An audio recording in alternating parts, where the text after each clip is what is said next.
I promise you, there's a new Jocelyn coming. All right!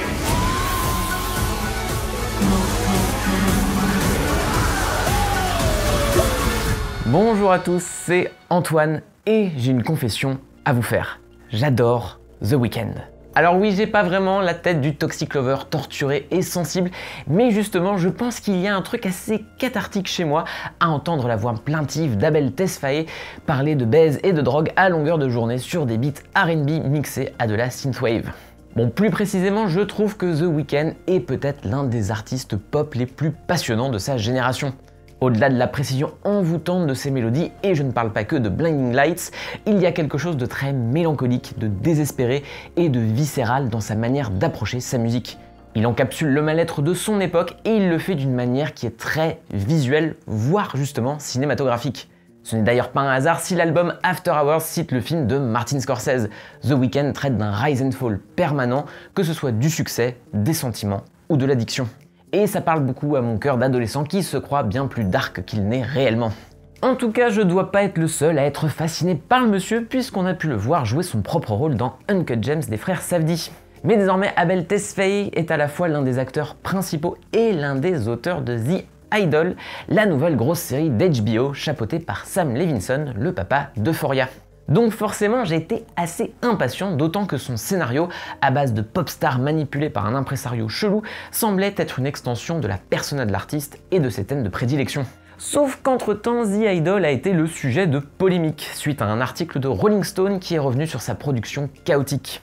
Alors que certains accusent déjà Sam Levinson d'une certaine complaisance dans sa représentation de la sexualité, des violences physiques et psychologiques depuis Euphoria, bah là ça avait l'air d'être festival. Visiblement, The Idol aurait subi de lourdes réécritures, en particulier à cause de The Weeknd justement, qui n'aurait pas voulu que le point de vue de la série soit trop féminin, alors que bon, le personnage principal c'est Lily Rose Depp.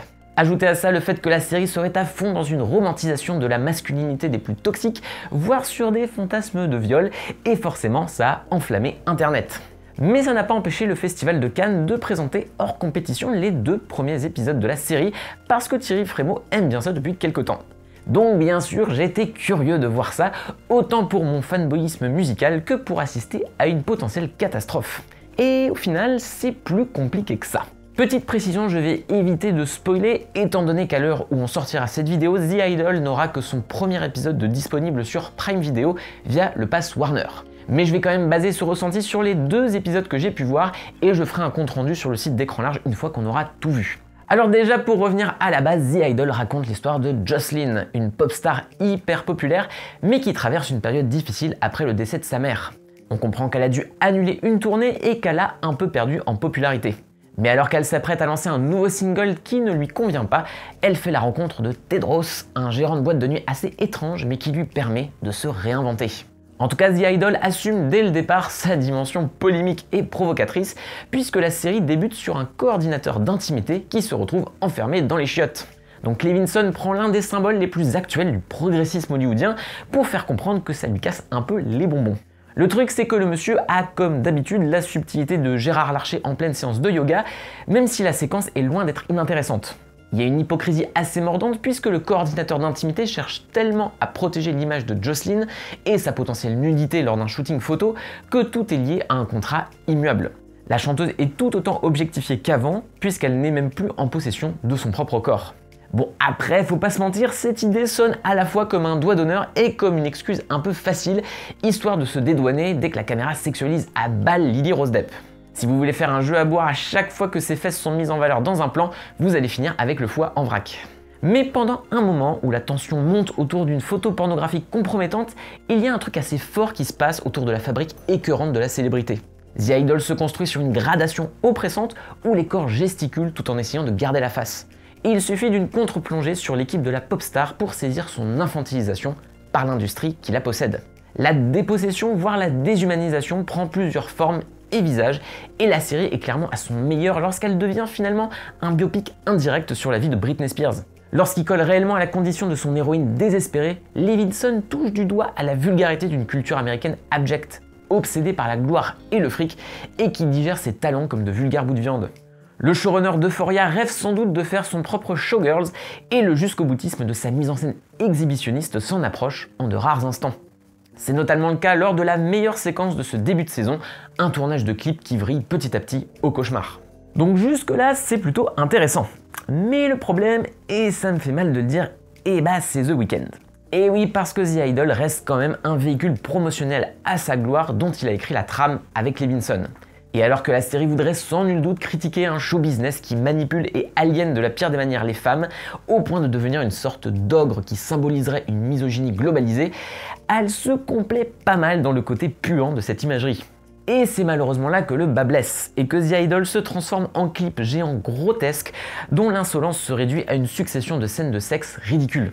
Levinson a beau citer explicitement Basic Instinct, on se sent plus dans 50 nuances de grès, avec les glaçons et autres bandeaux sur les yeux de soft porn gentillet. Pire, la libération tant espérée de Jocelyn, de son image et de sa sexualité, ne fait que passer d'un male gaze à un autre. Alors nul doute que Levinson tient ouvertement à cette prison tragique du regard, dans laquelle il inclut d'ailleurs le spectateur, mais l'ensemble en vient à romantiser le comportement toxique de Tedros, tendance gourou manipulateur. La caméra a une fascination évidente pour lui et s'accorde à sa prédation, psychologique comme sexuelle, comme si elle filmait un tigre prêt à s'abattre sur sa proie. Et en même temps, ça a toujours été présent dans la musique de The Weeknd, donc je peux pas totalement rejeter le truc maintenant.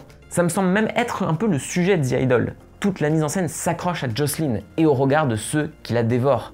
Toute son équipe est aussi toxique que Tedros, tout ça pour maintenir le vernis de la célébrité en place. Est-ce une façon de dire que le public fait partie du problème? Sans doute, mais c'est assez facile de la part de Levinson et d'Abel Tesfaye, qui s'amusent pas mal à sublimer le pacte faustien de l'héroïne, notamment lors de l'arrivée en contre-jour de Tedros dans la villa de Jocelyn, alors que les portes s'ouvrent et révèlent sa silhouette comme un Méphistophélès un peu risible. Et c'est dommage, parce qu'on sent que The Weeknd veut au fond parler de sa carrière et de son évolution, alors qu'il est devenu en quelques années ce prince de la nuit aussi envoûtant qu'inquiétant, ébloui par les lumières de Vegas et toujours en redescente. Écoutez le morceau Face, c'est l'une de ses meilleures chansons. Pas étonnant que Tedros dise que la pop est le cheval de Troie ultime. The Weeknd a bouleversé la pop contemporaine par ses paroles crues et son désespoir, et les mots de Tedros portent en eux le projet de The Idol, voir cette vulgarité contrôlée du show business être retournée contre elle-même. Mais pour ça, il aurait fallu ne pas oublier que Jocelyn reste le personnage principal, que c'est son regard, sa descente aux enfers qui compte. The Idol semble un peu s'être gouré de points de vue, ou du moins s'est perdu dans quelque chose d'un peu confus, sans doute à cause de ces différentes têtes pensantes qui tirent la couverture à elle. Et c'est d'autant plus dommage que pour le coup, Lily Rose Depp déploie une énergie franchement magnétique à l'écran. En bref, The Idol ne mérite pas la haine vénère qu'elle subit depuis quelques jours, mais c'est quand même pas très réussi. On attendra de voir la suite pour se prononcer définitivement, mais c'est pas des plus engageants. En tout cas, on en reparlera sur le site d'Écran Large. C'est tombé. En tout cas, on en reparlera sur le site d'Écran Large, que vous pouvez d'ailleurs soutenir, ne serait-ce qu'en venant lire nos articles. C'est important pour qu'on reste un beau site indépendant. Et si vous en avez les moyens, on propose même un abonnement premium qui donne accès à des dossiers exclusifs sur des films trop cool et variés. Et comme on ne s'arrête jamais à Écran Large, vous pouvez aussi écouter notre podcast La Réu toutes les semaines. Et une fois par mois, on organise une séance de cinéma, le Grand Écran Large, au Club de l'Étoile à Paris. Le 23 juin, on y diffusera le délirant Shaolin Soccer. Merci de m'avoir écouté et je repars saouler mes collègues en fredonnant Double Fantasy. Allez, ciao!